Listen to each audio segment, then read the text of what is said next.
Good morning. I am back with another topic of science and the topic is combustion and flame.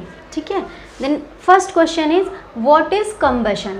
A chemical process in which a substance reacts with oxygen to give off heat is called combustion.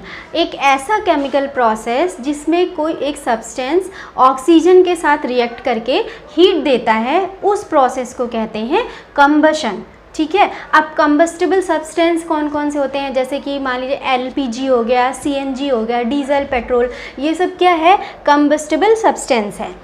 अब fuel is very combustible, light is also given of during combustion.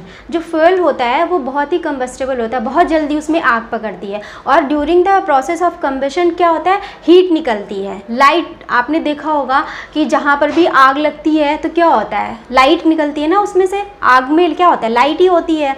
तो fuel जो है वो बहुत ही combustible substance है. ठीक है. अब कंबशन जो होता है वो ऑक्सीजन की प्रेजेंस में होता है, ऑक्सीजन की एब्सेंस में कंबशन नहीं होता है. अगर हम इसको एक एग्जांपल से समझें तो देखिए, एक हम कैंडल का एग्जांपल लेते हैं.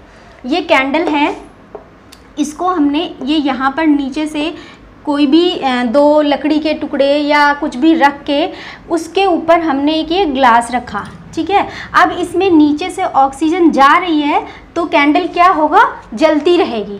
लेकिन अगर इसको हम क्या करें, यहाँ पर देखिए, ये जो मैंने यहाँ पर ये लकड़ी का टुकड़ा या कुछ भी रखा था उसको मैंने हटा के फिर इस कैंडल को इस ग्लास से कवर किया है, तो जितनी ऑक्सीजन इसके अंदर प्रेजेंस है उतनी देर ये जलेगी कैंडल. और धीरे धीरे देखिए, इसको हमने ऊपर से पूरा कवर कर दिया, कहीं से भी ऑक्सीजन नहीं जा रही है इसके अंदर, तो धीरे धीरे ये कैंडल बुझ जाएगी. क्यों? क्योंकि इसके अंदर ऑक्सीजन नहीं जा रही है, इसलिए ये कैंडल बुझ जाएगी. तो कंबशन जो है वो सिर्फ और सिर्फ ऑक्सीजन की प्रेजेंस में होता है. क्लियर हो गया व्हाट इज़ कंबशन. अगर हम सिंपल लैंग्वेज में बात करें तो कंबशन का मीनिंग होता है बर्निंग. ठीक है. अब नेक्स्ट टॉपिक आता है व्हेन कंबशन अकर्स. कंबशन होता कब है, when the clothes of a person catches fire. अगर मान लीजिए किसी भी पर्सन के कपड़ों में आग लग जाती है तो the person is covered with a blanket to extinguish fire. क्या करते हैं, जब भी किसी के कपड़ों में आग लगती है तो हम क्या करते हैं कि उसको ब्लैंकेट से रैप कर देते हैं. क्यों करते हैं, जब हम उसको ब्लैंकेट से रैप करते हैं तो उसके आसपास जो एयर है उसमें ऑक्सीजन प्रेजेंस होती है, तो उस ऑक्सीजन की सप्लाई को कट ऑफ करने के लिए जब हमने उसको ब्लैंकेट से रैप कर दिया तो ऑक्सीजन की सप्लाई उससे कट ऑफ हो गई और धीरे धीरे क्या होगा, आग जो है वो बुझ जाएगी. तो जैसे अभी पहले हमने डिस्कस किया कि कंबशन जो है सिर्फ ऑक्सीजन की प्रेजेंस में होता है.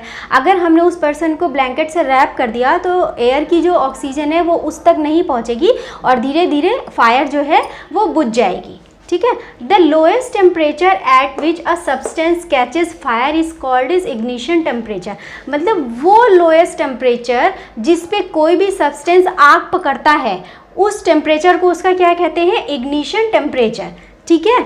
अच्छा, जैसे कि एक एग्जांपल, जब बहुत ज़्यादा गर्मी होती है, आपने सुना होगा जो फॉरेस्ट होते हैं गर्मियों में उनमें आग लग जाती है.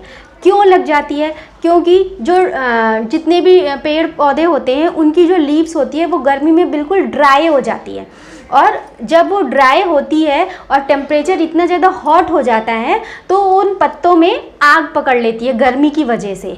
तो पत्तों में आग पकड़ लेती है. लेकिन आपने कभी सुना है कि किसी पेपर में अपने आप आग लग जाती हो? नहीं. लीव्स में आग इसलिए लग जाती है क्योंकि लीव्स का जो इग्निशन टेम्परेचर है वो बहुत लो होता है, इसलिए उसमें जब बहुत ज़्यादा हॉट टेम्परेचर होता है तो उसमें आग लग जाती है. कभी आपने नहीं सुना होगा कि पेपर में अपने आप आग लग जाए, या किसी कांच में या किसी स्टोन में अपने आप आग लग जाए. तो जैसे कांच हो गया या स्टोन हो गया वो कंबस्टिबल सब्सटेंस नहीं है. पेपर जो है वो कंबस्टिबल सब्सटेंस है. ठीक है. Ignition temperature of kerosene oil is lower than that of would. जैसे आपने देखा होगा कि जो ऑयल होता है उसमें बहुत जल्दी आग लगती है, लेकिन क्या वुड में जल्दी आग लगती है? नहीं लगती है. क्यों? क्योंकि ऑयल का इग्निशन टेम्परेचर बहुत लो होता है, इसलिए उसमें जल्दी आग लग जाती है, और वुड का इग्निशन टेम्परेचर हाई होता है in comparison to kerosene oil, इसीलिए उसमें आग नहीं लगती। अगर आपसे कोई क्वेश्चन पूछता है कि केरोसिन ऑयल और वुड में से किस में जल्दी आग लगेगी, तो ऑब्वियसली उसका एग्जाम्पल है केरोसिन ऑयल, क्योंकि केरोसिन ऑयल का इग्निशन टेम्परेचर बहुत लो होता है। अब एक पॉइंट ये आता है कि अगर कभी इलेक्ट्रिसिटी की वजह से आग लगती है या कभी ऑयल में जो है आग लगती है, तो क्या उसमें हम पानी डालते हैं? नहीं, क्योंकि water is a good conductor of electricity. तो कभी भी अगर इलेक्ट्रिसिटी या ऑयल की वजह से हम उस पर पानी डालेंगे तो आग और फैलेगी। तो उस आग को हम कैसे बुझाते हैं? फायर एक्सटिंग्विशर से। अब फायर एक्सटिंग्विशर से क्यों बुझाते हैं?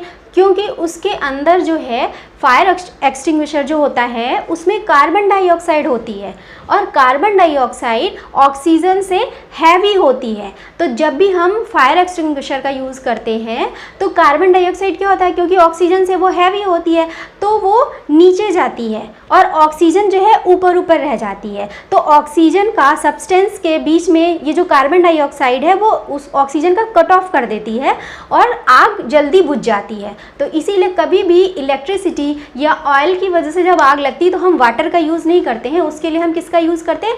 फायर एक्सटिंग्विशर का।